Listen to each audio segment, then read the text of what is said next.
Welcome to the show. This is the Magician and the Fool podcast, episode number 74. My name is Dominic. I'm one of the co-hosts of the show. The other co-host is Janus, and he will be showing up here shortly. Today, we had the absolute pleasure of having Sarah Janes back on the show. She first appeared on the podcast in episode number 27, and I would highly recommend you go back and listen to that if you haven't already. Sarah is a writer, a researcher, curator, retreat and workshop facilitator, and public speaker. She specializes in the ancient history and culture of dreaming and has been an enthusiastic lucid dreamer since childhood. She is passionate about the potential of dreaming for physical, emotional, and spiritual development, and is the author of Initiation into Dream Mysteries by Inner Traditions, which is a fantastic book. Sarah is really walking the walk and not just talking the talk. She is leading dream workshops in the UK, in Greece, in Egypt, and I see that there is an upcoming workshop that she will be leading in Turkey as well.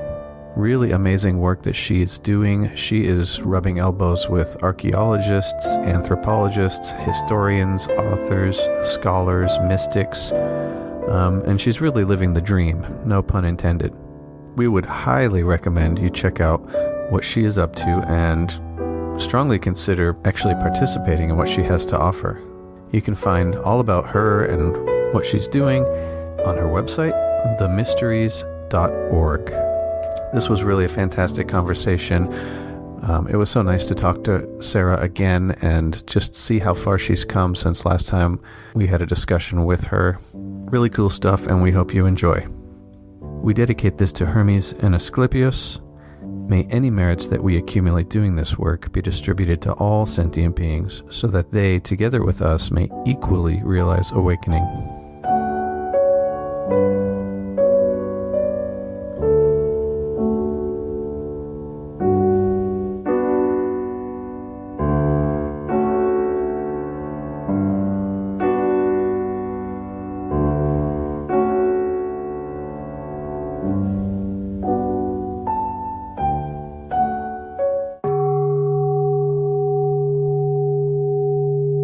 Welcome to the show. We are excited to have returning guest Sarah Janes on. If you don't know who she is, you can always go back and listen to our previous episode.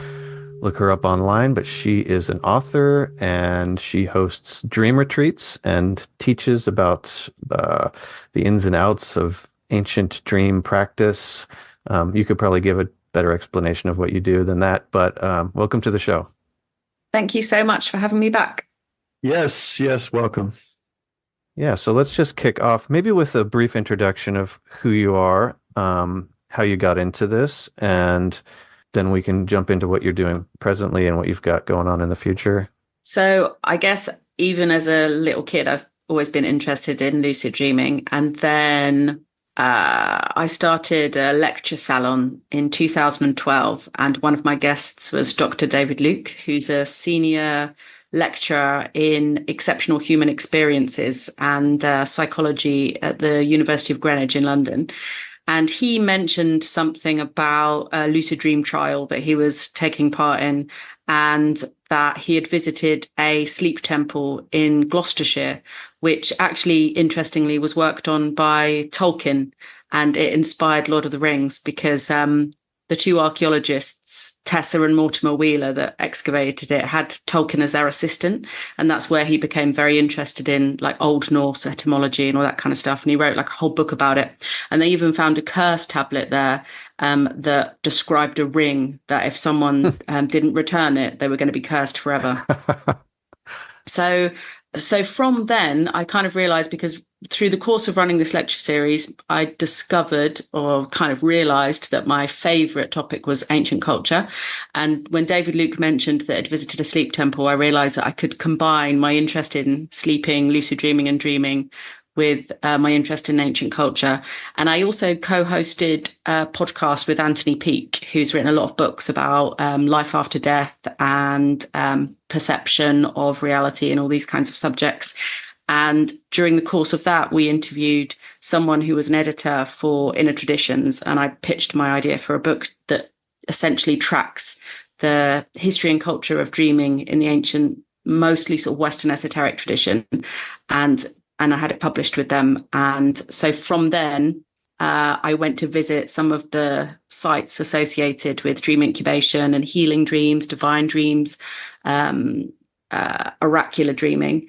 And I came across Epidos in the Peloponnese, which I just fell in love with instantly, and I've moved there. And as I was telling you earlier, now I'm homeless in the UK, and I just rent my little bungalow in Epidos. And because of Brexit, I can actually only spend 90 out of 180 days. So the rest of the time, I'm coasting around doing retreats or staying at various people's houses in England. I just want to mention to our listeners too, that book is excellent. It is available both as a hard copy book and an audio book, and I think both are nice to have because you needed the actual text to read through it, because Sarah is a wealth of knowledge, but there's some really interesting things, sort of guided meditations that are useful to hear in audio form. I think it's an excellent book. I love it.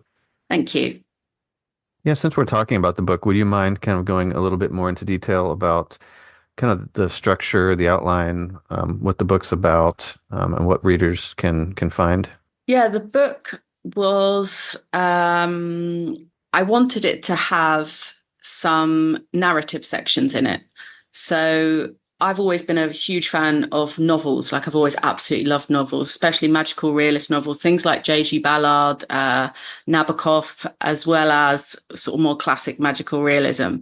And I subscribe to that idea of Jodorowsky, of psychomagic, that art can work on consciousness and on the psyche, and that stories in particular, they kind of form our idea and our experiences, especially in dreams.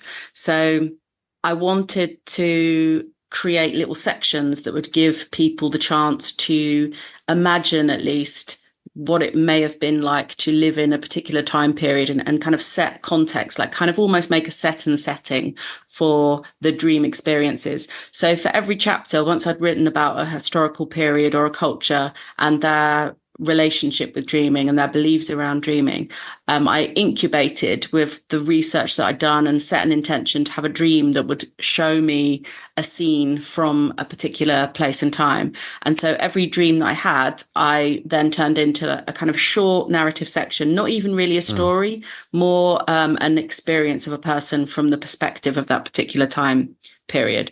So it also has, like you mentioned, the guided hypnagogic audio sections as well. So you read the story and you listen to the audio, and it's supposed to act as a kind of self-initiatory practice. And I think another reason why the texts and the words are so important to me is that if you look into ancient Egyptian and Greek and Anatolian and Mesopotamian dream literature, words and writing and the script and text are really important. And quite often with dream interpretation, if you don't write a dream down, you can miss quite essential clues, because so much in dreaming, and the Egyptians wrote about it a lot, is about wordplay and punning. Interesting. Yeah, I found that myself. I use Janus actually to review some of my more interesting and weird dreams. And I don't even realize some pertinent things in the dreams until I'm telling him. And it's like, oh, yeah, that's actually quite significant. Like, I didn't even think about it until I just said it. So yeah, that makes sense. Yeah, I'm a first-hand witness to the weirdness of Dominic's dreams over several decades. So yeah, but I wanted to say, I think that that thing about recording dreams and telling the dream and recording it, both of those things are significant. Uh, and it's really a shame. I don't know how it is in the UK and elsewhere, but in America, they've mostly ceased teaching handwriting, cursive, and Yeah. that's truly a shame to me. And the decline of the written word, actually written word, is a travesty to me. I mean, but I'm devoted to the great God both. But there is something that happens neurologically when you write. There are neurological processes that occur in the brain associated with memory and a certain kind of processing that only occur when you're handwriting. They don't happen when you type.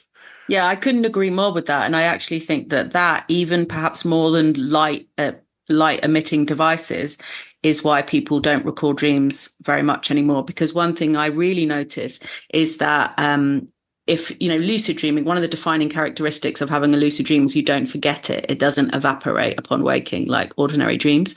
But if you do have a dream and you're at risk of forgetting it, there's something about the process of writing that, like you say, connects with a different kind of memory process. So I find when people are recording, like I always try to get people to handwrite their dream records in the morning upon waking. And something about that means that you have better access to remembering more information. And I also think that potentially those areas of the brain that are associated with the micro movements that you make when you write are also entangled with the dream memory processing. And it's really interesting to me as well that, you mentioned Thoth and Juti and Sesha and any of the gods or goddesses that are associated with writing, like Imhotep as well, in terms of dream incubation, are always recognized as being scribes, because scribing is a magical act and you can manifest the things that you scribe in your dreams. What an excellent point you just made about the scribal element being connected to the imaginal nature of dreams. And yeah, I think understanding the neurology is important. And I think that I'd have to speak to other devotees of Jehudi, of Thoth, and of the company of Hermopolis. But I think that there's sort of a strange interest in neurology that arises as a result of devotion to any of them. Yeah, that's an aside, but I also think perhaps you saying that made me also consider that the motor movements, and the areas of the brain that are correspondingly triggered by them may also correspond to functions of the dreaming mind. There may be a threefold correspondence there between a certain synapses and clusters of neurons, the motor movements that we make in conscious awareness, and then the motor movements in dreams. Because the whole thing with movement in dreams is an interesting topic too, because of the way that the physical body is disabled. Well, that's very interesting as well with regard to how you are usually in perpetual motion in a dream state as well. Like when you're in a dream, you're usually traveling through space in a direction. You very rarely have static dreams. One other thing I've considered with regards to scribing those kind of arts of writing and drawing as well is handedness, because I'm left-handed, and a lot of people that I've spoken to that have very vivid dream lives are also left-handed, and therefore you are using the left hand to make all these micro movements. And I've wondered if there's an association there, because also my family, the members of my family that are left-handed have more vivid dreams as well. Interesting. So I'm curious, unless you wanted to continue along that line of thought, Janice, I'm curious what you've gleaned over the past few years about traditional practices regarding dream incubation that maybe when we talked to you last time you weren't as aware of or tuned into. Anything in particular that you've learned in your travels and investigations on what went on in some of these dream temples? Well, one thing that really struck me about the last trip to Greece And it's something that I guess I've considered, but it was very much crystallized during this last visit, because I have become friends with and started working with a Greek researcher called Maru, who she's written 9 books about ancient Greek philosophy, the mystery language, Homeric Greek, Orphic Greek. But she's published for the first time in English, and she's written a whole book on the Eleusinian mysteries. And it's a totally unique, really in-depth. Her main thing is like deep etymological analysis of the words. And she actually trained as a chemical engineer. So she has this very meticulous way of looking at absolutely everything. And she's amazing. She's a genius. And she gave my retreat guests a tour along the sacred way to Elefsina from Athens. And one of the things she's really inspired me is considering everything from an etymological perspective, first of all, and really recognizing that the Greek's words are kind of self-revealing. And if you understand the etymology of Greek, then you can make good guesses about what is occurring sometimes in these rites. And one thing that I've had a couple of experiences, like hypnagogic experiences recently, when I'm working on this research material, where like sudden epiphanies come to me, and then I'll look them up afterwards. And one of them was two encounters I had. One with Tesphorus, who's the kind of companion god of Asclepius in Epidavros, or actually he's more often associated with Pergamon in Anatolia. So one of the things that I found interesting is this relationship between the word Telesphorus, this name of this companion god of Asclepius, and the telesterion, Alephsis. And telete means perfecting. And so in the telesterion, what's happening, the initiation is this perfecting rite, or this series of perfecting rites. And the name of the final treatment room or complex of rooms in the Asclepion at Pergamon in Anatolia is called the Telespherion. So it's a building dedicated to this god, who is the perfecting god. He completes the cure. And so there is something about, and I've always felt it intuitively, that this concept of healing in ancient Greece was all to do with kind of harmonizing and calibrating a human being to their best possible version of themselves. And it's completely holistic. It's like psyche, soul, emotion, physical, absolutely everything. And I can see now, like, very clearly how the different stages of treatment were occurring, especially because I've spent so much time now at the Asclepion at Epidavros. Like, just, it feels like home to me now. I go there so much. You get this real sense of how every stage is kind of perfectly required and necessary, and that every stage is like clearing up a particular part of the human organism till you come to this final stage, which is the sacred sleep and the enchymerion, and then you're perfected and you are returned to full health. And there's this idea at Epidavros that's talked about that, the sacred sleep in the enchymerion serves as a kind of pseudo death. Your sick self dies and your healthy self is reborn. So there's a big emphasis on rebirth and resurrection. So everyone is going through this perfecting, and they're reborn as a more perfect version of themselves. And it's exactly what happens to the initiates when they enter the telesterion. And, what's interesting about the telesterion experience, Maria writes about it in her book, that not everyone achieved it. So it's something tangible, something real that people either achieve or not. And a minority of people would achieve it. 3,000 people would enter the telesterion, but only a small percentage of them would actually get perfected. That's awesome. And you touched on it there, and then you mentioned set and setting earlier. And I think that's super important. And I like the idea of the holistic approach. I know you're working with sound now, sound healing, but you've got, the setting makes such a big difference. I remember decades ago, I had read something from, maybe it was Timothy Leary, about LSD trips. And he's talking about how the environment can really make or break the experience. And it's true in the spiritual sense, from my experience. If you go into just a plain room, like someone's living room, you're going to, the TV on and just mundane things happening. It's going to be a different experience than if you go into like a holy place, like you've experienced, or into even like a Catholic church or something. So the idea of the environment, you've got incense, you've got sounds, you've got maybe candlelight, you've got iconography. There's an aesthetic there. There's an atmosphere that creates like a different it speaks to your soul in a different way and sets you up for a different kind of experience. Would you say that that's accurate as far as this kind of initiatory dream temple type of experience that people were going through? I think that's exactly the kind of way that they are effective, because one thing I've considered, there's a sort of famous experiment of rats, if they live in an enriched environment, don't become addicted to certain substances. And I think that the Asclepian complex is designed to be divine.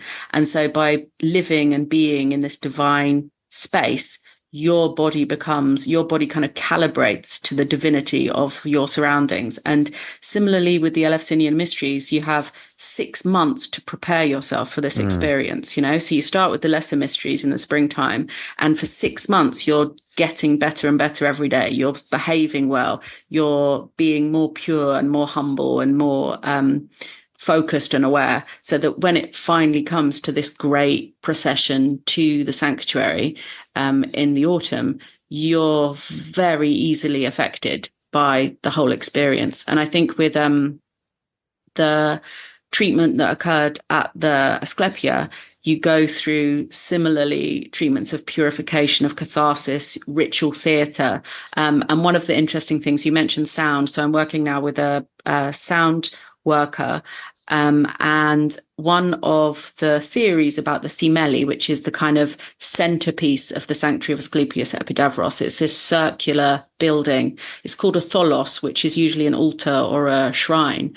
But this building seems to be specific in its function. And in the ancient records, it's recorded as being called the thymeli. And the word thymeli is a word that's most commonly used to describe the altar stone to Dionysus that's in the heart of a great theatre of Greece. So the Pausanias writes about the thymeli when he writes about his travels around Greece, and he says there were 2 paintings in the thymeli, one of Eros putting down his bow and arrow and picking up the lyre, and the sanctuary is associated with Apollo Meliatus as well at Epidavros, and the other painting was of Methe, the personification of drunkenness.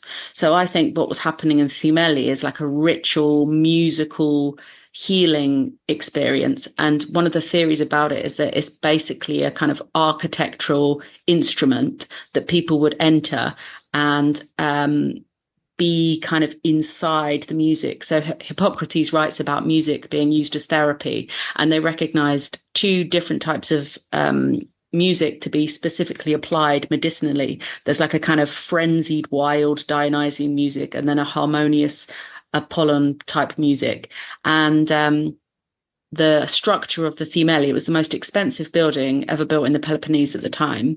It's beautifully designed, and it has this substructure, which is 3 concentric rings with narrow passageways. And the theory about it being an architectural instrument is that the substructure is used to basically amplify and resonate the music that's performed inside the structure. And they've even discovered certain notches that would mark out harmonic differences between there's a sort of correspondence with the strings of Apollo's lyre. And the theory talks about how they used resonators, usually made of bronze, to amplify music and to kind of as sounders essentially. And they could be installed in theatres and they could be installed in buildings. Like acoustics was something that ancient Greek architects really considered as important. So one of the other forms of medicine in the Asclepia were paeans, the healing hymns that were sung to bring and invite the gods down to earth to heal people. They were thought of as being musical medicine. Hippocrates writes about having a patient at the center and having singers all around them and singing at the patient as a form of medicine. So I think that this was something that was absolutely kind of practiced, and Epidavros would have been the perfect place to do it because it's like a superb theatre, and it was well known as a place for like competitions, music competitions and performances.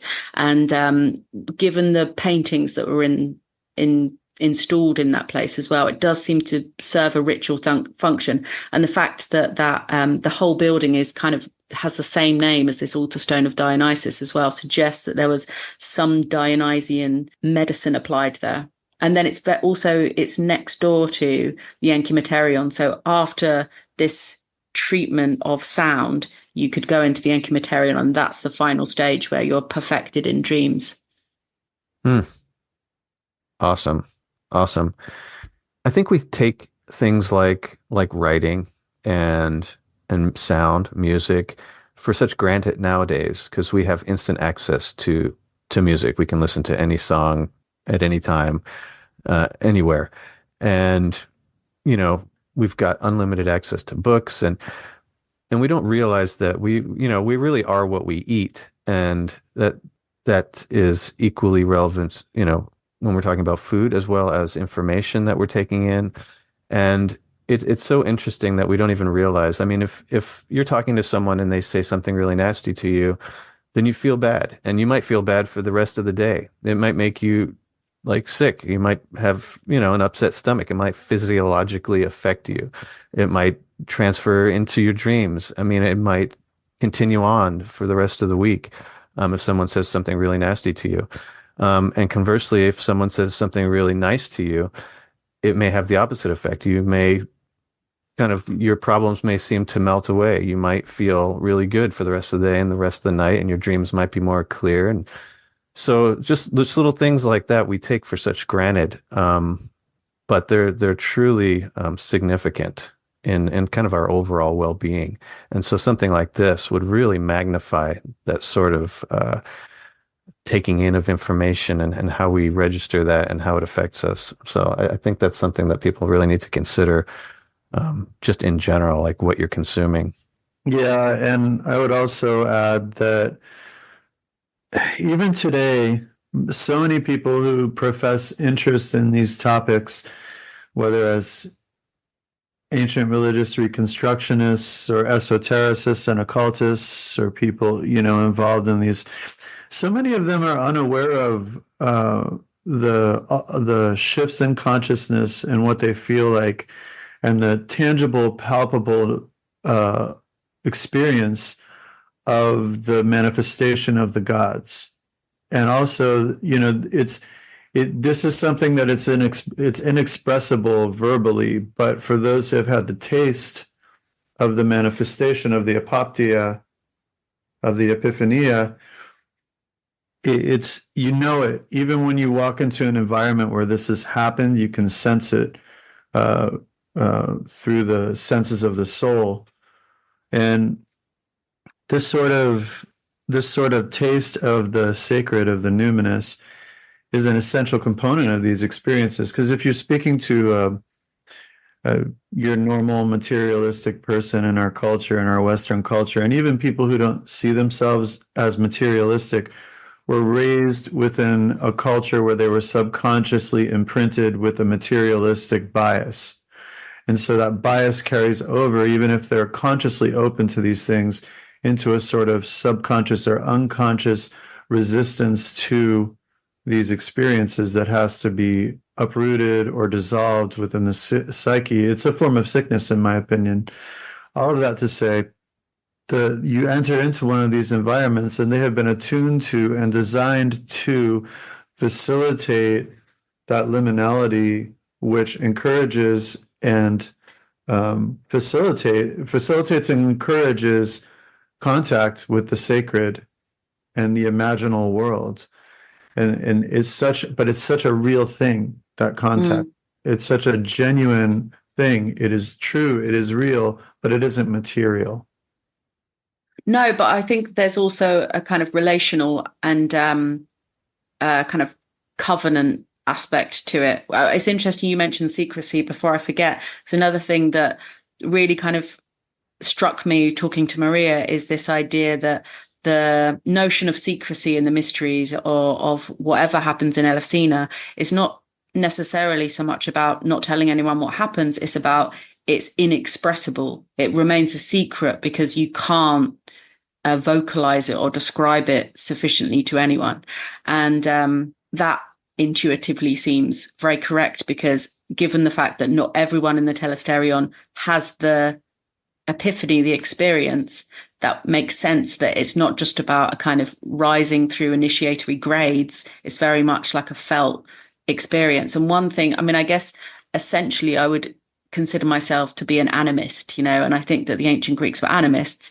And one thing I really think is essential to all of this is seeing the divine flowing through nature. When I'm in Greece and I see like tortoises or I see butterflies and birds, I get a real sense for the nature spirits and the nymphs. And you see the sensibleness of this worldview that these particular nature spirits congregate in certain areas, because they're still there now. If you go to a Nymphaeon, there's tortoises there. There's still nature spirits there. They're like living beings that still carry that essence of the divine.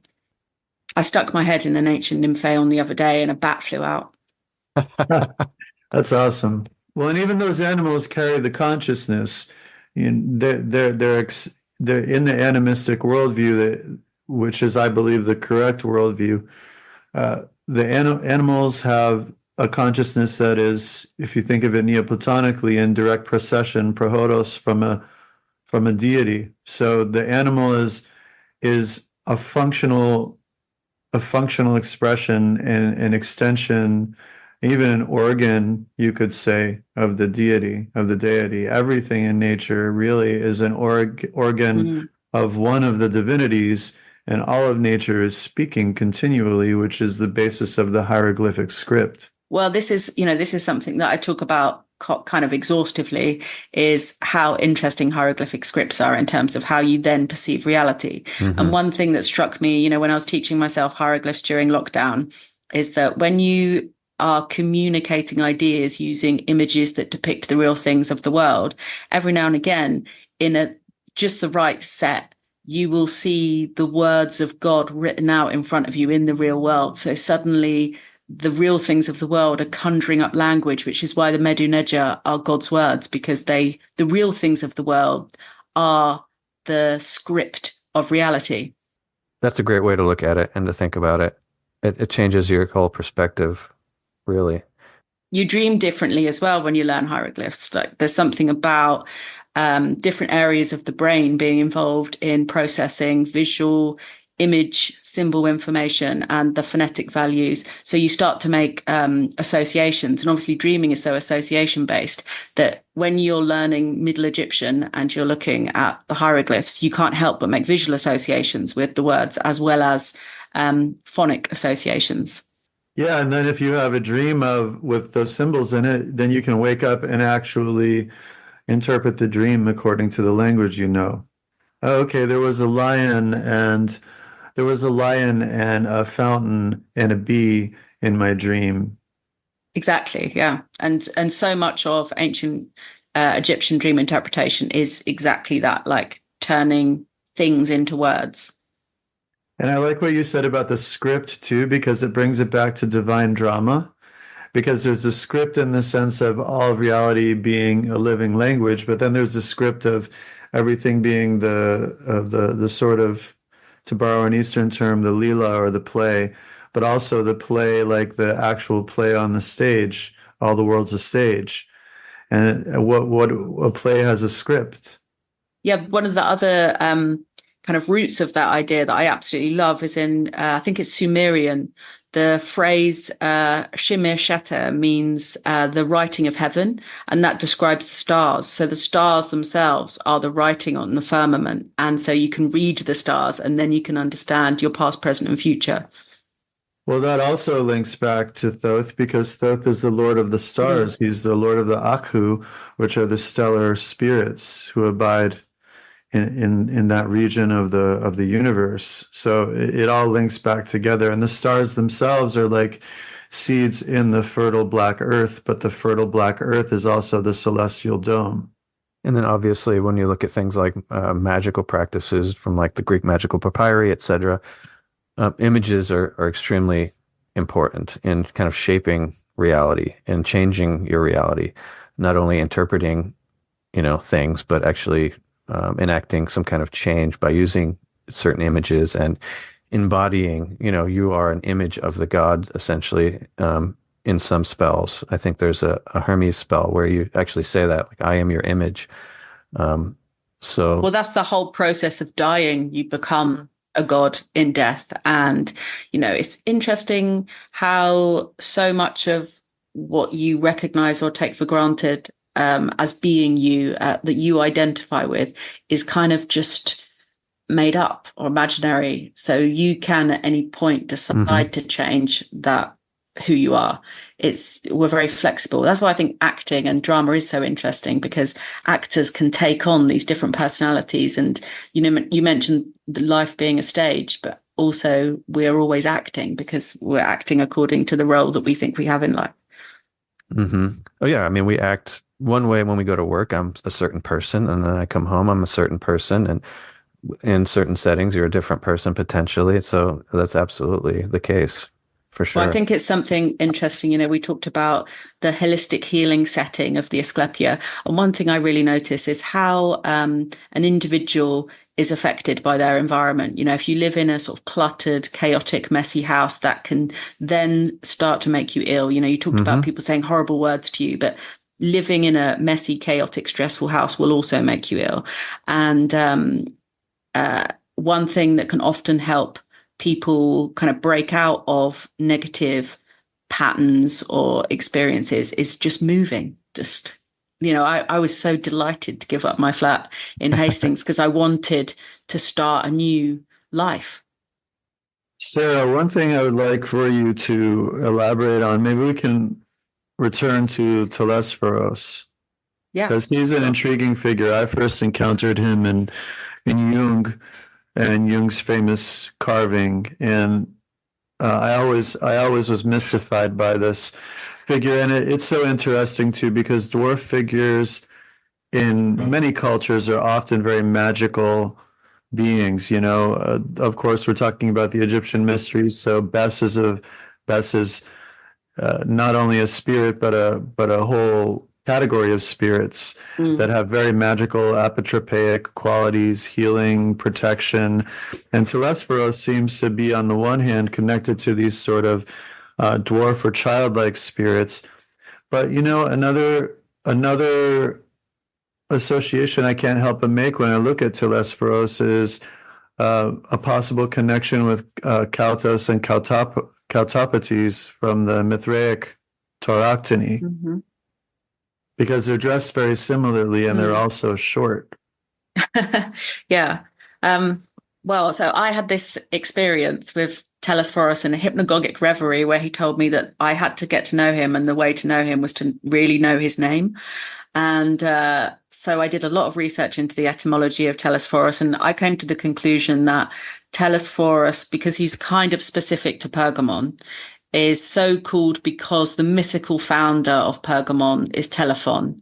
And I think there was an association made there. And Telephon came through, Telephon is a mythical hero. I had this weird, this strange epiphany that came from nowhere, that Tesphorus was somehow representing a child born with a caul.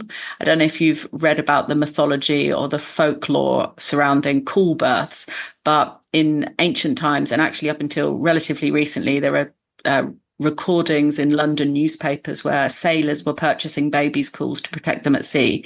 But a caul was supposed to protect someone throughout life. It was like a lucky charm. It's a bit of the amniotic sac that's stuck on a baby when they're born. You can have on-caul births, which means the baby is born with a complete amniotic sac around it. But to be born with a caul was good luck. And it seems to have been good luck in all cultures. And there could be a kind of very pragmatic reason for that, insofar as a caul birth usually represents a fast delivery, a speedy fast delivery. So there wasn't birth trauma. But there was also divination done by observing the caul on babies. And if a caul was bunched up around the head, it was seen that the baby was already crowned. So they were going to marry into royalty and become wealthy and successful and lucky, or they may be extremely beautiful. These kinds of different predictions about the placement and the condition of the caul upon birth. So in my hypnagogic vision or experience, the cool thing was just mentioned to me. And because Telesphorus is usually depicted hooded, they do cool babies that are born in the cool in Iceland and a few different cultures, that they're wearing a lucky cape, or it's thought of as being a hood or a hat or a covering or a coat. So yeah, this just kind of came out of nowhere. And the more I looked into it, though, the more I kind of saw that there were these relationships. So Telephon, as a mythical hero and founder of Pergamon, has a similar story to Perseus. You know, he's locked up in a box, thrown into the sea with his mother. And it's interesting that the Cool has probably been seen since at least these times to most specifically protect people from drowning. So Telephon is recorded as being born with a Cool. Perseus is recorded as being born with a Cool. A lot of these mythical heroes that have like great adventures and go on to marry into royalty or are extremely fortunate are sometimes described in their preamble as so-and-so born with a Cool. It's really interesting. So one of the interesting things about Telephon's sons is they established the cities of the Etruscan culture. So the Etruscans, in this particular time period in Italy, the Etruscans and the Celts influenced each other quite a lot as well. So Telesphorus is thought of to originally have been a Celtic deity that travelled with the Celts when they invaded Greece in the 3rd century, I think. So via Etrusca, probably the Galatians, who were descendants from these Celts, settled in Pergamon, and then they seem to have installed Telesphorus as this companion god to Asclepius. And I think there must be some reason for him being called Telesphorus, because it's the first time he's recorded as being called Telesphorus is at Pergamon, and there probably is some relationship with Telephon as a mythical founder of Pergamon, and the relationship also with his sons. And I can't remember the exact reference to it now, but I did write a whole article about this. Telephon's sons were described as being, I think, accompanied by lucky dwarves as well. So I think that there was just this continuity that meant that the Celts carried them. It kind of developed more kind of Hellenic or Mediterranean features in Etrusca, and then moved to Pergamon. Wow, super interesting. Yeah, really intriguing. You know, it just the whole and his function is obviously very specific and concentrated, and at the same time he's consistent with the archetypal characteristics of these very magical spirits. Even the fact that he wanted you to know his name is a clear-cut indicator that you had a genuine visitation from this spirit. Many spirits are very particular about their name being said correctly. You know, we even see that in fairy tales like Rumpelstiltskin. The name is important. Well, I really thought about Rumpelstiltskin and relating him to Telesphorus, actually. And it did occur to me in this experience that the way I would also know him was through folk stories and fairy tales. So one story that has this cool element is The Devil with the Three Golden Hairs, which was collected by the Brothers Grimm. And it has basically the exact same tropes that are in the Perseus and Telephon mythical hero who survives all odds, survives drowning, is locked in a cupboard with his mum, born with a cool again. So yeah, this is obviously something that was a huge folk belief. And so I've even forgot one of the most interesting things, and in terms of how it relates to Italy, is the Ben and Dante of Italy, who were they're amazing. That means the good walkers, and they were I guess a kind of ancient hangover of the agrarian rights that were sort of persecuted during the witch trials. And they claimed to have out-of-body experiences on certain nights of the year that were tied in with the agrarian festivals, and then later became associated with Christianity because they claimed to be fighting the devil. And the Benandanti would leave their bodies at night, all gather together and have these feasts, sometimes with Artemis or Diana, sometimes with other good witches, and they would fight on the fields to protect the crop to protect the harvest. And they are all described as being born with a caul. And born with a caul is, they would take their caul into battle even. It's like the details of the caul are like really significant. Absolutely. The Benandanti are such an intriguing subject. And another thing that's interesting about them that's maybe outside of the scope of this conversation is there seem to be some links, at least according to Carlo Ginzburg. He wrote a book called The Night Battles about the Benandanti, which is just spectacular. He suggests that there may be links with a shamanic cult that's found further east in the Slavic lands where they're werewolves. It's a shamanic werewolf cult, and the werewolves do the same thing. They fight against demons and witches and chase them back into the underworld. Well, that's one of the things that became like a curse later on, is so it had always been considered to be auspicious to be born with a caul, and Christianity kind of corrupted it. So it was unlucky. And for a brief window of time, people were conducting masses over cauls and things like this because it was accepted by the Christian community that they were fighting the good fight for Jesus and against the devil. So later on, the caul and anyone having a caul birth was told that their baby would turn into a werewolf or a witch. That's interesting news when you just have a new baby. Oh, your baby's going to be a werewolf. Sorry. Well, what's interesting too is the psychopompic character of the wolf. I mean, the wolf, the dog are always associated with the mysteries of soul travel. And whether we're talking about Apuat and Impu, Wepwawet and Anubis, or the dogs of Hecate, I mean, we could go on forever looking at these unusual and interesting associations between wolves and dogs and the traveling between worlds. And dogs are also associated with dreams. And of course, dogs are associated with Hermes as our wolves. And Asclepius as well. There's the animal forms of Asclepius are dog and snake. Which makes sense given the Asclepius is so interesting too, because on the one hand, he is such a thoroughly hermetic figure. And so he's constellated with the hermetic deities. But on the other hand, he's also very Apollonian and solar. And I find that very interesting, this confluence of that. And the way that it is kind of recapitulated in the characteristics of Imhotep. Yeah, I think he's almost like a underworld son type character. And, Apollo is his father, so he has a solar origin.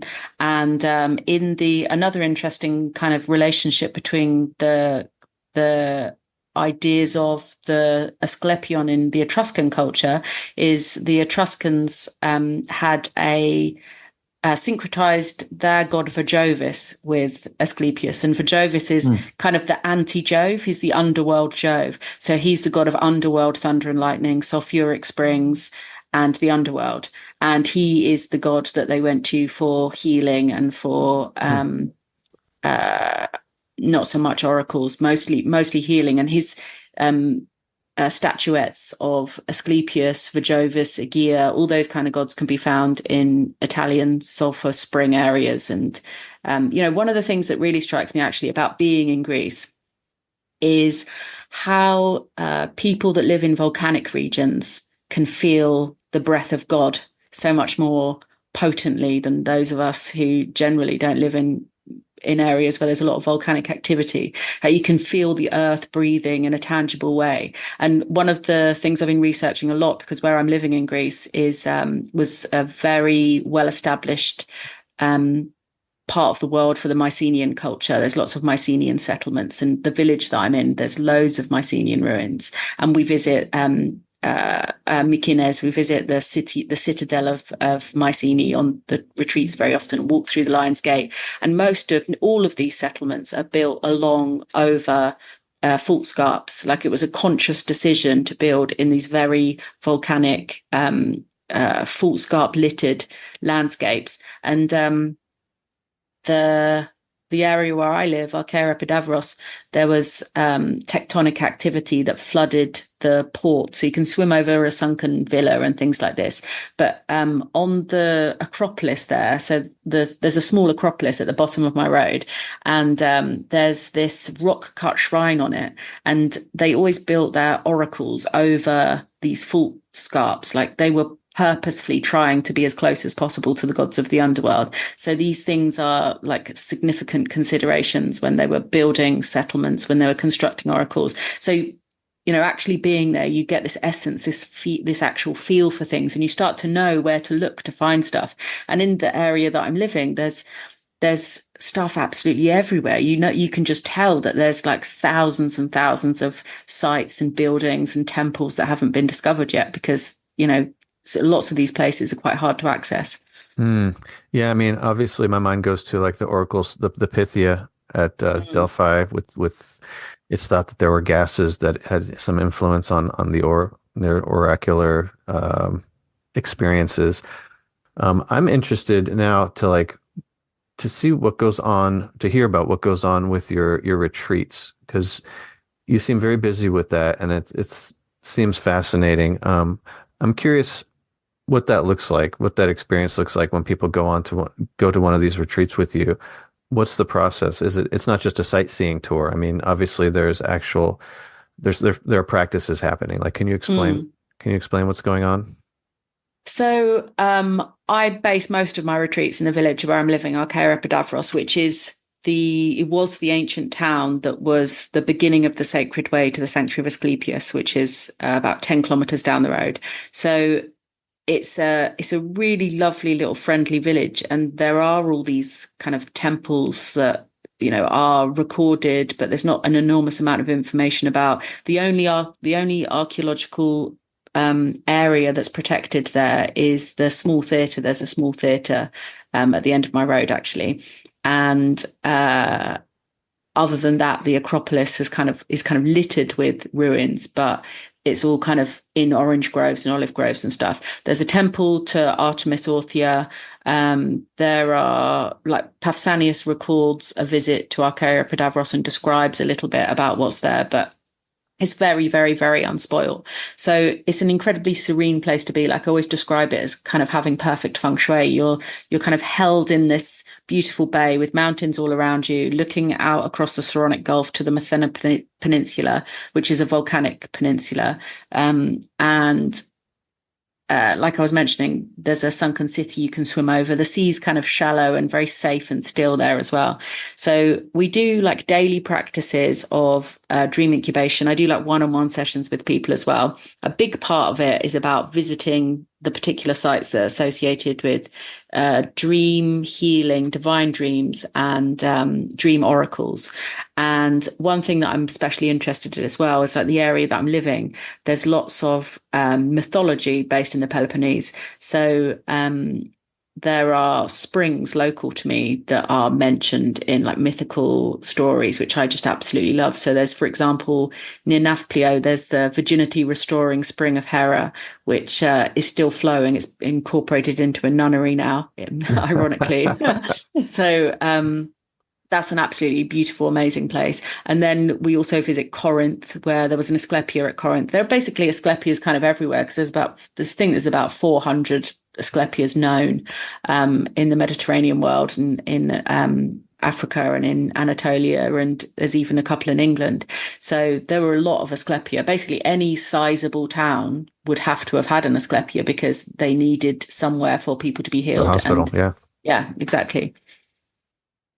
So yeah, we do daily different practices, and I work a lot actually with story and mythology and writing and drawing and painting. I do think the scribal arts are really important to encourage dreaming, record dreaming, and to create a feedback between the dreaming and waking world. And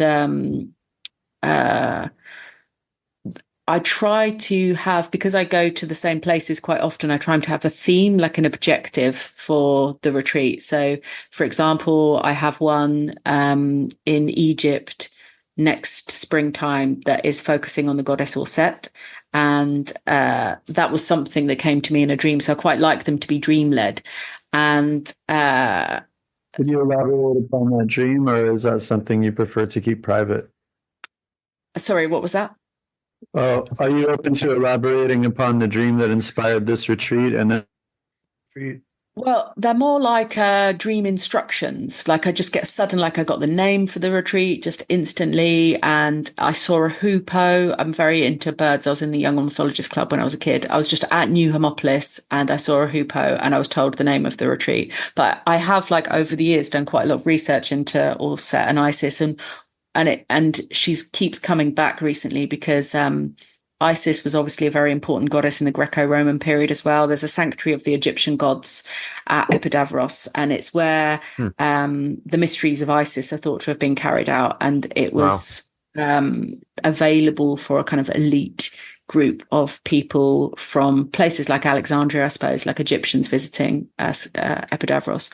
And one of the recent things I've been reading about is, or super interested about actually, is the relationship between Allset, Isis and words.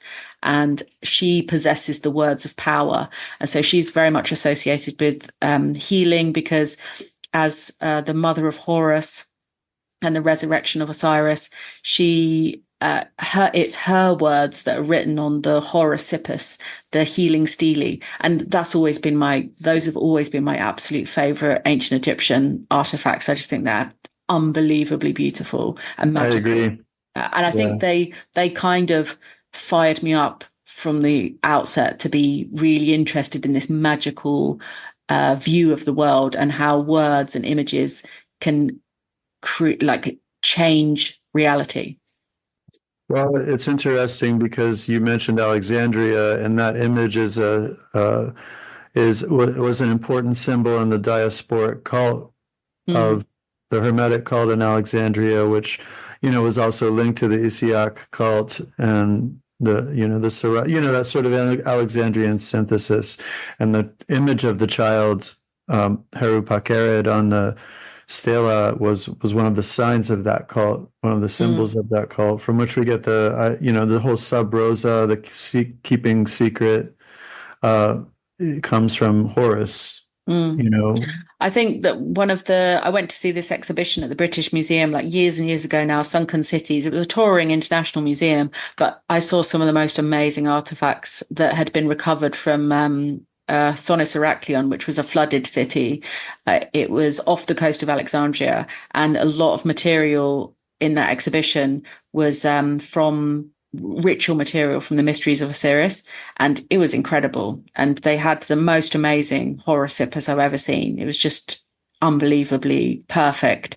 And they had that very famous, I think it might be in the Louvre, the bed of Osiris lying on his bed and Isis as a kite over him and impregnating herself with Horus. So, this is something that I also think the flexibility that people had in, especially somewhere like Alexandria, to accept and understand different religions and have tolerance for them, and to recognize and see the essence that the gods all were kind of essential elemental beings, and that they could have many faces, and you could believe in multiple gods at the same time.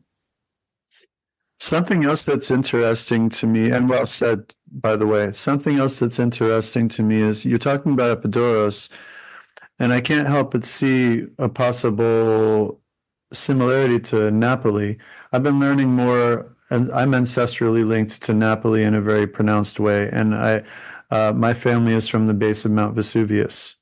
So what you're saying about the volcano and all of that is really pertinent. And there was definitely, like in Epidos, a cult there, and an Isis temple right there, pretty much. And the mysteries were celebrated in that exact geographical region as well, which is also, it's also in the Mediterranean area. It's just inland from the coastal region.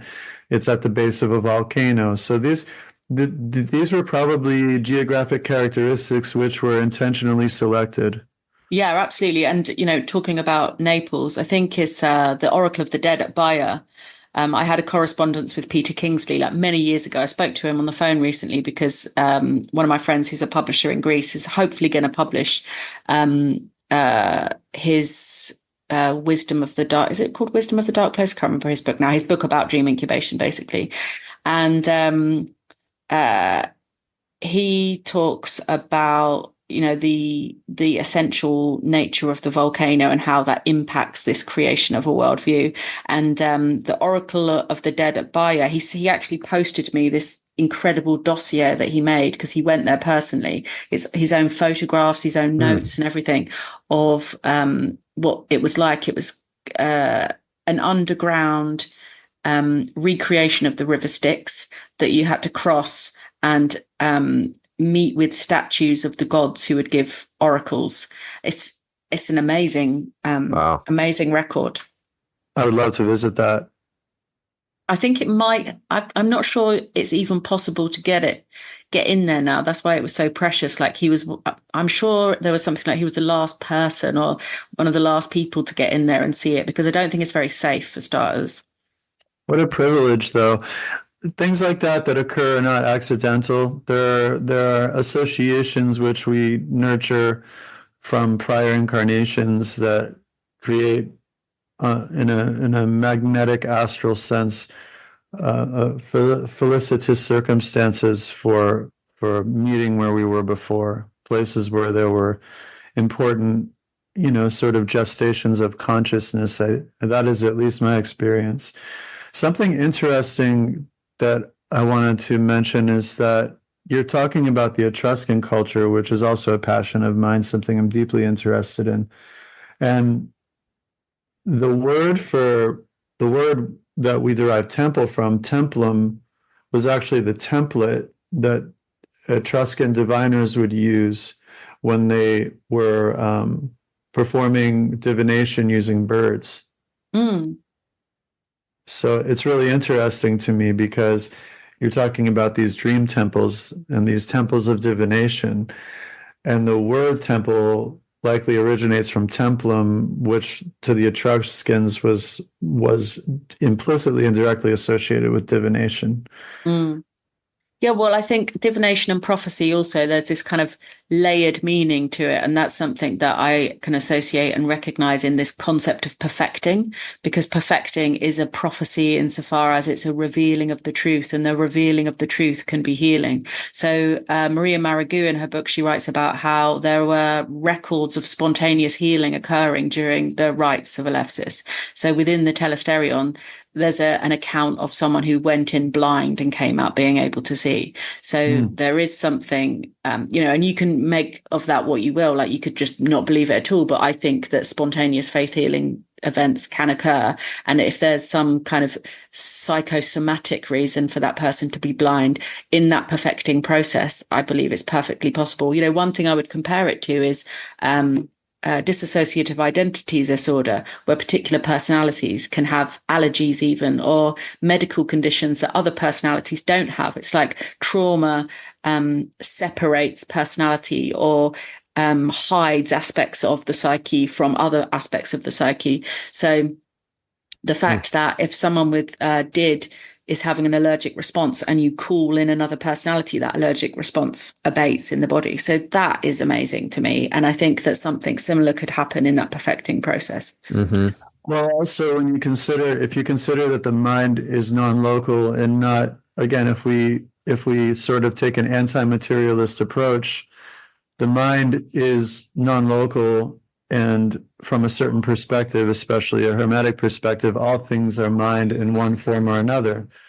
So psychosomatic, though it's typically used in a reductive way by allopathic, proponents of allopathic scientism, it really in that deeper sense would mean contact with something, some healing power, some healing catalyst within the field of mind. And when you're entering into one of these templums, one of these temples, you're entering into a living field of mind.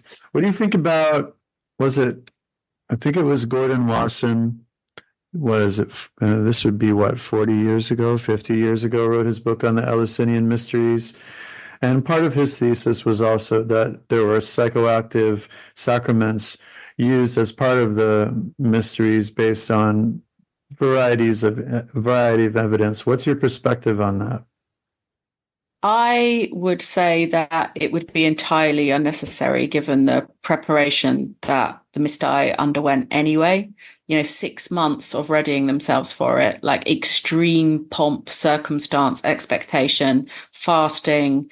There's also something about, I think about the adoration of the gods, like deep adoration of the gods, and relate it to being in love, or like how different states of consciousness can change your perception of things. And, when I think about the drinking of the kykeon, I consider it as being more of a theohenia, a like sacrament to actually be with the god, Demeter, actually be Demeter, become Demeter. And, given the fact that that's given after a long fasting period, I know that the barley used to make the drink, or the grain used to make that drink, was grown in these sacred fields, sacred to Demeter. So you're partaking of Demeter's body as well, I don't think, and children were allowed to take part in the mysteries. And obviously, like, children were also, and still do, take psychoactive substances in indigenous cultures, and historically have done. It's not been considered to be like taboo like it would now. Mm-hmm. But I just think that, given the fact that I think Maria was saying 30,000 people go along the procession in the sacred way, but only 3,000 enter the telesterion, it would be messy if it was everyone was off their tits. Right. No, I would tend to agree with that. I agree. There would be way too many variables, way too chaotic to kind of keep people on a straight path to the goal. I am skeptical of a lot of claims of psychoactive substances throughout, archaeology and whatnot. I know it seems like whenever there's something that can't be explained, the idea of psychoactive substances just comes in. It's almost like aliens. Like, well, how were the pyramids made? Well, we don't know. Aliens. Well, it's weird how I think imagination gets completely discounted. Adoration and imagination are just totally ignored as being like mind-altering tools. And, one thing I would say with regards to the kind of material dimensions of medical treatment at the Asclepia is that they were definitely performing real surgeries. There's like records of them performing a sex change. They were performing surgeries. There's surgical tools, medical tools. They used cupping. They used massage. They were using diets and exercise regimens. So there were very much like real medical holistic treatments happening. I just don't think, you get researchers who just want it to be one or the other, and that it can't be. It wasn't a one or the other way of viewing the world. So there's magical, mystical, spiritual medicine, and there's physical medicine, and they both work in harmony. If you look at Mesopotamia, you had a physical doctor, you had the Ashipu, the spirit doctor, and you had the physical doctor as well, who would give you herbal remedies or perform surgeries, and the spirit doctor would work out what you'd done to offend your personal gods and instruct a diviner. So those two worked in unison, and I think that that's something that perpetuated into the healing sanctuaries of Asclepius as well. Yeah, we spoke about that, I believe, last time we talked, and it just seemed like such a holistic, almost like you're going to a spa. Like exactly, yeah. You're getting massage, you're listening to music that uplifts you, you're having these spiritual experiences, these dream incubations. It's such a holistic view of health that we've kind of lost, where everything's kind of separated into these categories. It's like you're either spiritual or you're scientific. Super encouraged by kind of the direction you're going, and definitely impressed with what you're doing. It's super admirable. I really like watching your journey. I wish I could partake. That would be you ideal. Should. Yeah, no, that would be awesome. So what do you have going on as far as you right now, presently, and in the future, as far as these retreats? I know you mentioned Egypt in the future. Do you also have these retreats in the UK? I'm doing two like mini retreats in Wales. My great nan was Welsh, and I have a strong affinity for Wales. And I actually think that in terms of the kind of myths and the stories of the land, it seems to be quite influenced by Greek culture, actually. Even some Welsh words seem like they may have a Greek root sometimes. So I love the Brecon Beacons. And one thing that I really love to do on retreats, and it's easy to do in the Brecon Beacons, is digital detoxing. So there's no phone signal and there's no Wi-Fi signal. So you can't have that influencing your dreams. I've always been really interested in the mythology surrounding the Lady of the Lake. So these retreats are themed around the Lady of the Lake, and especially the physicians of Medfai as well. There's these mythical healers, which is why it relates to the kind of mythical healer of Asclepius as well, actually. The mythical doctors of Medfai are thought to have been the sons of the Lady of the Lake, who came out and made friends with a local farm boy. And there are written accounts of descendants working in Medfai that it was still recording the fact that these were related, these doctors related back to the Lady of the Lake. So really interesting kind of cultural. I suppose I really love doing retreats that have that like deep context of being in a place and dreaming with that place and sleeping on the land. Like when we go to Epidavros, we sleep in the actual Enchimoterion, you know, where Asclepius came to dreamers. And one of my absolute favorite things about the retreats is that people have dreams that tell them to come, and then they look up Asclepius and Epidavros and they find me and they come on the retreat. Like the last one, there was this amazing woman who was she was from Saudi Arabia. She's lives in London, a geneticist who works especially with pre-birth kind of epigenetic, this kind of new branch of medicine of pre-birth, prenatal conditions and the conditions of pregnancy and how that affects you for the rest of your life. And she just had a dream that Asclepius came to her, told her about Epidavros, and she had to come. And she had it a few years ago, but has a child. So she came when she was the right time. And it was, you know, I was walking through a past life with her. She was absolutely, completely in her element, and had a very powerful experience with Aegea in the Enchimoterion. So things like that, I feel very honoured and happy to be involved with. You know, my thing is I'm super excited, delighted and affected by all of these places and this wisdom and the culture that I'm, you know, being exposed to. And I want to share that with other people. And, you know, it's taken me a few decades to like learn some of the information that I've learned. So, you know, I love sharing it. Yeah, you're an aneromantic midwife. How do the locals in Epidavros view what you're doing? Is there any, do they see you as like, oh, there's these foreign hippies coming in and doing this stuff, or do they embrace it? Or is there any opinion that you've gotten from the locals on any of this? They absolutely love it. Oh, cool. They love it. Yeah. That's great. They've really welcomed me with open arms, and they're really into it. And I try to involve them in like helping me out on stuff as well and give me little guides of places. And they've actually, weirdly enough, the month that I turned up, they had just made this decision as the kind of cultural board of Archaea Epidavros to start promoting Epidavros as the birthplace of Asclepius, which was, you know, given all the time that they could have done it, it was quite amazing. That you have some part of that. That's really cool. Yeah, I love it. So yeah, they're super into it. And you know, it's a special place because it isn't swamped with tourists, but it has this like incredible history. And one thing that's brilliant about doing my tours at the Asclepion in particular is because it's a vast sanctuary. It's huge. You know, it was basically kind of a divine city almost. So it's surrounded by a sacred grove. But when tourists visit, because it's very much on the tourist route, they are only dropped off at the theatre, where they're given about 30 minutes to have a quick look, and then they just get back in their coach. So the rest of the sanctuary, like we're usually there on our own. It's amazing. And we can spend hours there. Like it's just incredible. And you can properly like go off the beaten track and have a sleep, and, you know, it's brilliant. Sounds amazing.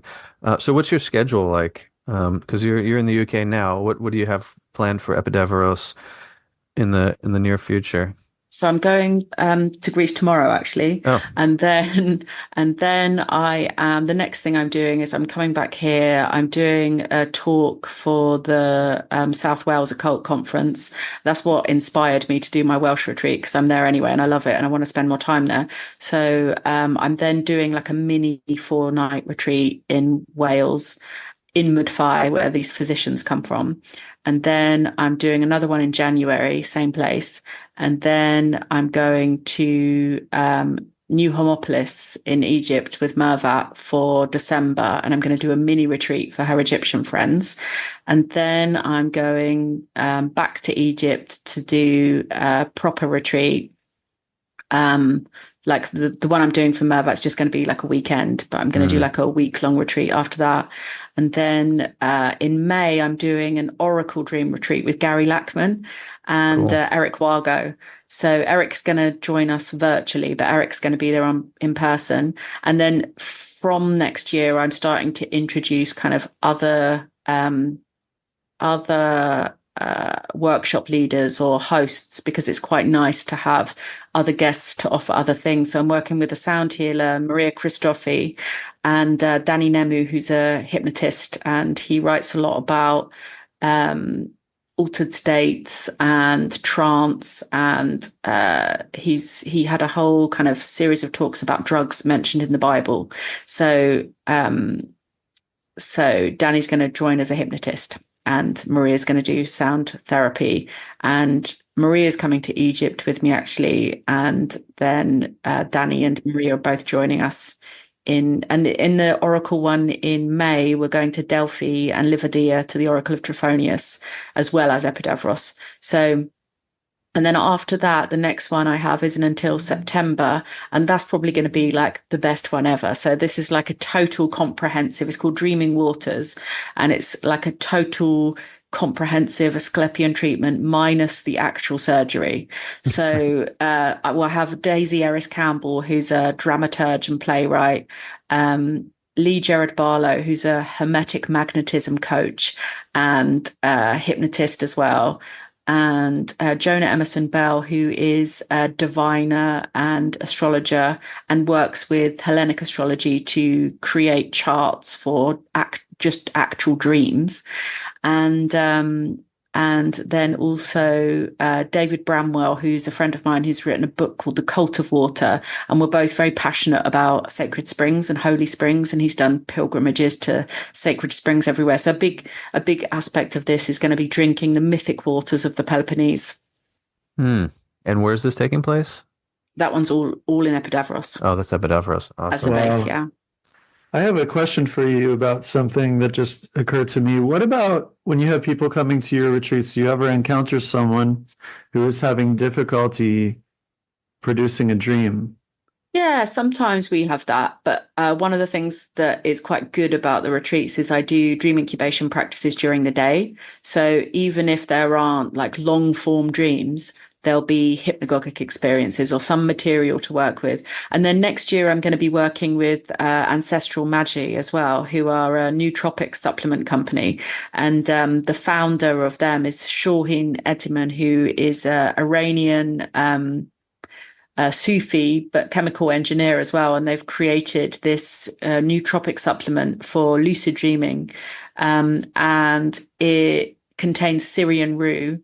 And they've kind of blended a formula so that it just helps you remember REM experiences. So it's a sort of optional extra for people if they want that extra supplementation. But generally speaking, I do make my own herbal tea recipes.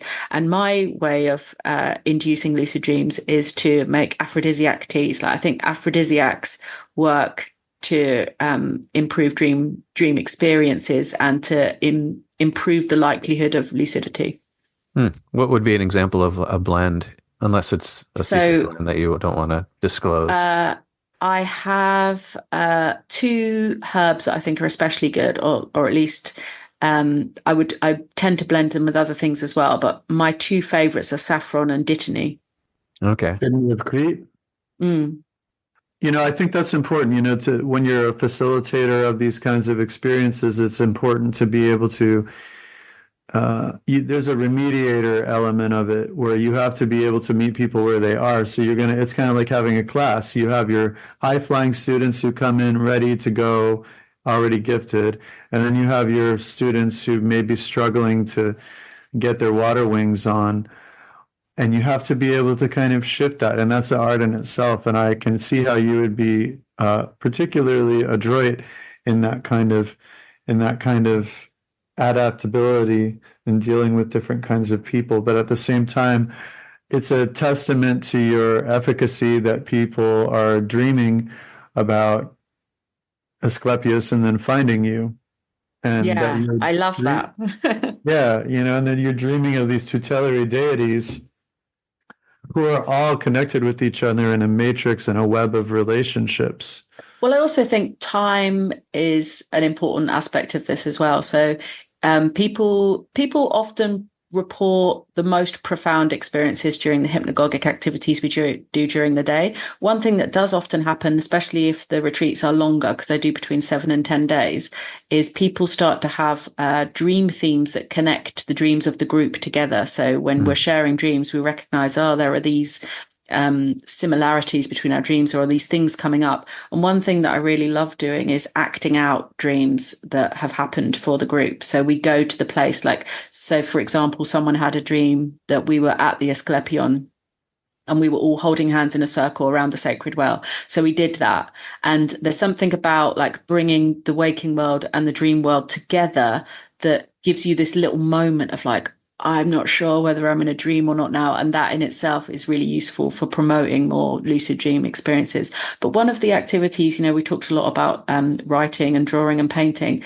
I do really long and intensive sessions of writing, painting and drawing. And I think they're one of the most kind of fertile grounds for dreaming. And because I'm really immersed in the kind of myth and the stories of Asclepius and the gods in Greece and in the Egyptian gods as well, it's a language that my dreams know. And so the more people invest in those kind of stories and those ideas and those gods, the more they can animate them in their dreams. And, I've been recently reading the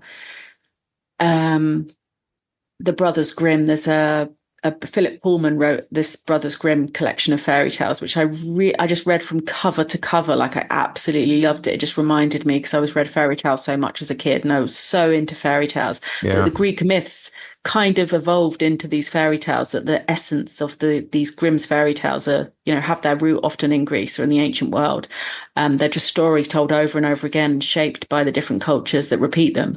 And there's something just magical about stories and how they get into your dream world. And, I think my entire life is just moving from one story to another. My favorite book as a child was Alice's Adventures in Wonderland.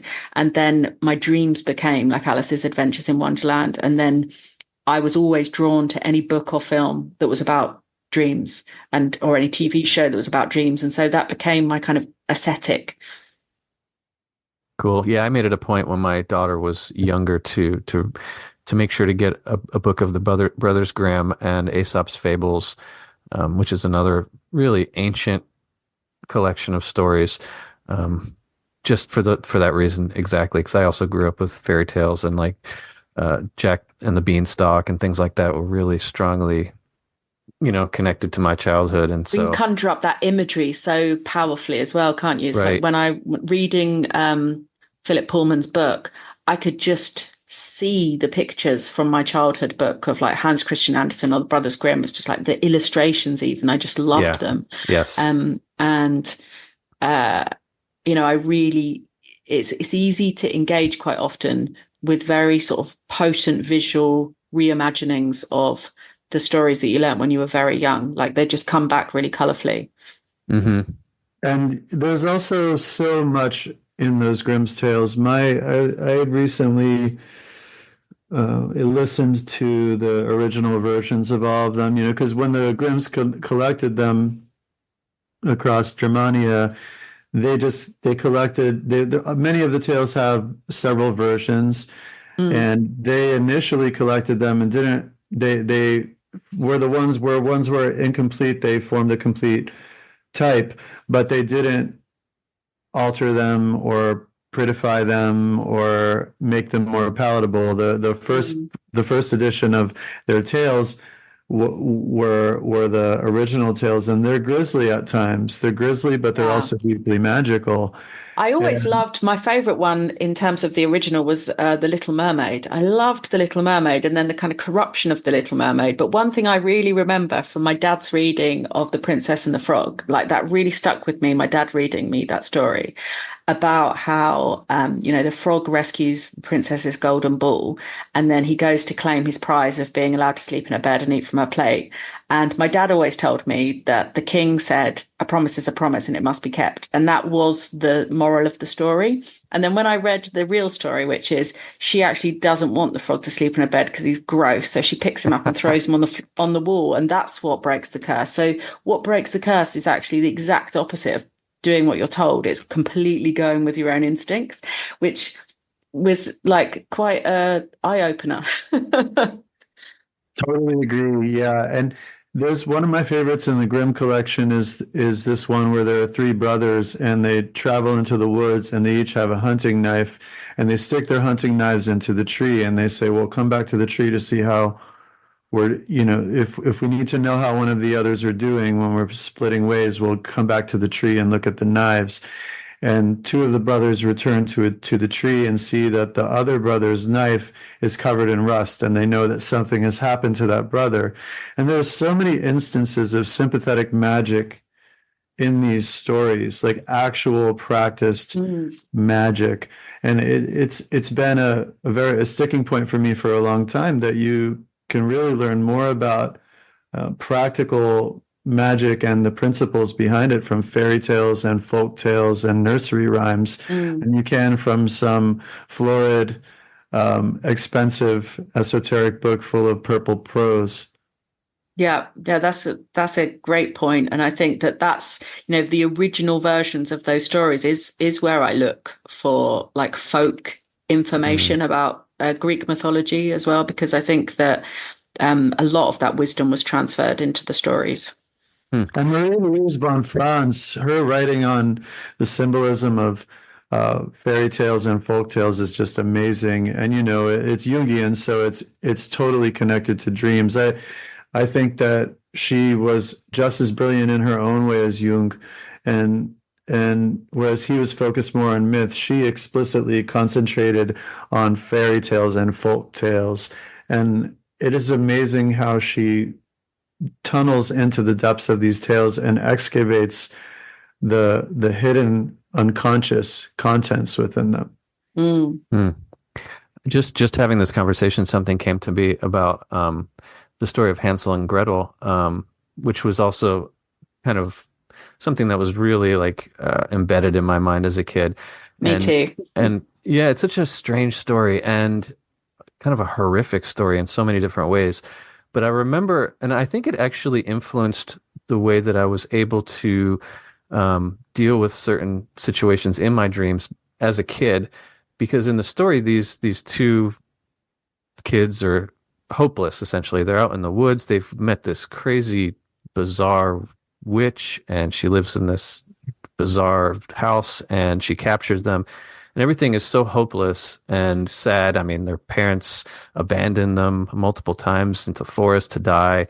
It's just such a bizarre... I like that the mum always gets the blame for it, though. Like, that always upset me. Yeah, it's like, Dad, the dad has gone along with it. Right, I know. The stepmom is always, the evil one. But yeah, the dad was definitely problematic.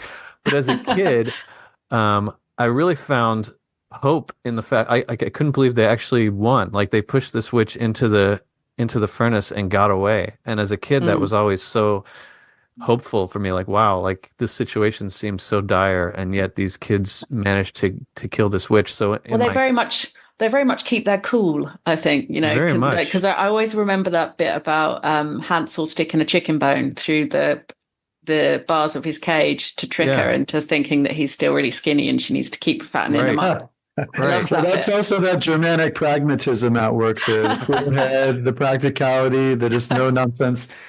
I use Grimm's tales to teach primarily my child, but to teach children about the sort of etiquette of dealing with non-physical beings, because there's a lot that you can learn about how to properly interact with spirit beings in these tales as well.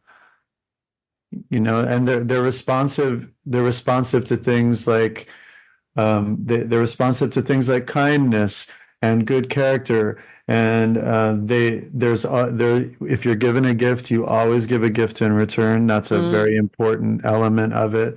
If you go to the underworld, and this is a worldwide thing, or to the altar world, you don't eat anything or drink anything, or you end up caught there for a long time.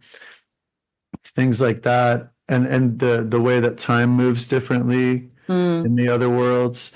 There's always a distortion of time that occurs, and there's just so much there about how to interact with the spirit world and with the non-physical reality that is so practical when you realize it.